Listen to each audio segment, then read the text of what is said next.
आषाढी वारीनिमित्त संपूर्ण देशभरामधून वारकऱ्यांच्या दिंड्या ज्या आहेत ते पंढरपूरकडे रवाना झाल्या आहेत। अशीच एक आगळी वेगळी दिंडी जी आहे ते पंढरपूरकडे प्रस्थान केली, जी वाशीमहून निघाली। दिव्यांग संघाच्या वतीनं जी ही दिंडी आहे ती वाशीमवरून हिंगोली आणि हिंगोलीमधून आज परभणीमध्ये दाखल झालेली आहे। दिसे जरी देह अपंग असे तरी जिद्द अभंग, सहज करी साध्य जे आपणासी वाटे असाध्य, या म्हणीप्रमाणे या अभंगाप्रमाणे ही सगळी मंडळी जी आहे ते पायी जे आहे ते आपली वारी घेऊन पंढरपूरच्या पंढरीच्या आपल्या लाडक्या विठुरायाचं दर्शन घेण्यासाठी निघाली आहेत। आपण त्यांच्याशी बोलणार आहोत। काय सांगाल, काय भक्तिभाव आहे, आपण सगळे निघालात? तर आम्ही पंढरीला निघालो ते आम्हाला आनंद होतोय की दरवर्षी सर्व वारकरी लाखो दिंड्या पंढरपूरला जातात, विठ्ठलाचं दर्शन घेतात, चंद्रभागेमध्ये स्नान करतात आणि विठ्ठलाला डोळ्यांनी बघतात। मग आम्हाला जरी दिसत नसलं तर आम्ही पंढरीचा आनंद का घेऊ शकत नाही? आम्ही विठ्ठलाचं दर्शन का घेऊ शकत नाही? आम्ही पांडुरंगाला जरी बघू शकत नसलो तरी पांडुरंग आमच्याकडे बघतोय आणि त्यामुळे आम्हाला आनंद होतो की आम्ही विठ्ठलाच्या चरणी जात आहोत, पांडुरंगाच्या चरणी। तर सर्व राग लोभ द्वेष हे सर्व पांडुरंग आम्हाला आमचे अवगुण ताब्यात घेतो, आमच्या पदरात घेतो आणि हा पांडुरंग आम्हाला सुद्धा दर्शन देतो इतरांप्रमाणे। त्याच्यामुळे आम्हाला आनंद होतो, म्हणून आम्ही हे संत सूरदास महाराज दिव्यांग संघवारी काढलेली आहे।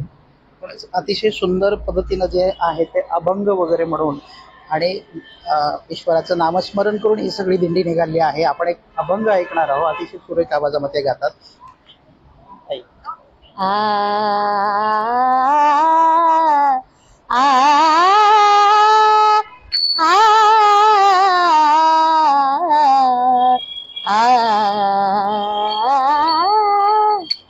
वारकरी वैष्णव चालला पंढरी, वारकरी वैष्णव चालला पंढरी। पांडुरंगी रंगली, पांडुरंगी रंगली तयाची वैखरी, वारकरी वैष्णव चालला पंढरी, वारकरी वैष्णव चालला पंढरी। या अभंगानंतर नेमकं काय प्रयोजन सगळं होतं आणि किती दिवसांचा हा सगळा जो आहे ते किती मुक्काम आहेत आणि कधी आपण पोहोचतायत, साधारणतः किती दिवसाचं अंतर आहे, कसं चालतायत रोज? सगळी ही दिव्यांग आहेत, डोळ्याने बघता येत नाही, म्हणजे खूप शर्तीचे प्रयत्न असावेत रस्त्यावर तरी चालताना आम्ही सगळं बघितलंय। नक्कीच वारकरी म्हणलं तर जो ऊन वारा पाणी यांचे सगळ्यांचे वार झेलून जो जातो त्यांनाच वारकरी म्हणले जाते। तर आमचे हे अंध मुलं आहेत हे सुद्धा एक उत्कृष्ट असे वारकरी आहेत, सर्व उच्च शिक्षित अभंग कीर्तन गाणारे म्हणणारे वारकरी आहेत। आणि आम्ही ठरवलं असं की आपण पंढरपूरला जायचं, तर आम्ही 35 दिवसाचा आमचा मुक्काम आहे, म्हणजे 35 दिवस आम्ही लगातार पंढरपूरच्या वाटेने आम्ही जाणार आहोत।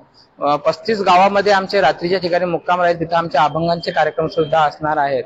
आणि रोजचे आम्ही जसं 400 किलोमीटरचा आमचा प्रवास आहे म्हणून 10 किंवा 12 किलोमीटर मध्ये जिथे आमचा गावाचा ठेपा राहील तिथे आम्ही मुक्काम करणार आहोत। असा 35 दिवसाचा मुक्काम आहे। आज परभणी जिल्ह्यात आपण त्रिधरा या गावामध्ये आमचा हा 13वा दिवसचा मुक्काम आहे। आज 13वा दिवस आहे। आता इथून पुन्हा आमचे 23 दिवस बाकी राहिलेले आहेत, ते 23 दिवस आतापर्यंत कसा प्रवास होता सगळा? काही अडचणी वगैरे आल्यात का? नाही, आम्ही जे काही अडचणी आहेत त्या कशाच येणार, पांडुरंग आम्हाला अडचणी येऊच देणार नाही, कारण की आम्ही त्यांच्या भेटीसाठी चाललेलो आहोत।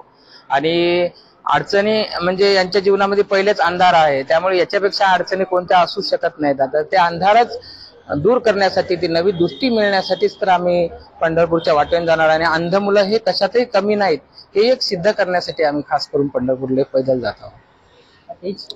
म्हणजे कुठलाही दिव्यांग जरी असले शरीराने तरीही आम्ही मनानं खचून नसलेले नाही आहोत आणि आपल्या लाडक्या विठ्ठलाच्या दर्शनासाठी ही सगळी वारकरी जे आहे ते दर दिवस कूच करताना पाहायला मिळतात। व्हिडिओ जर्नलिस्ट गणेशसह गजानन देशमुख, झी मीडिया, परभणी।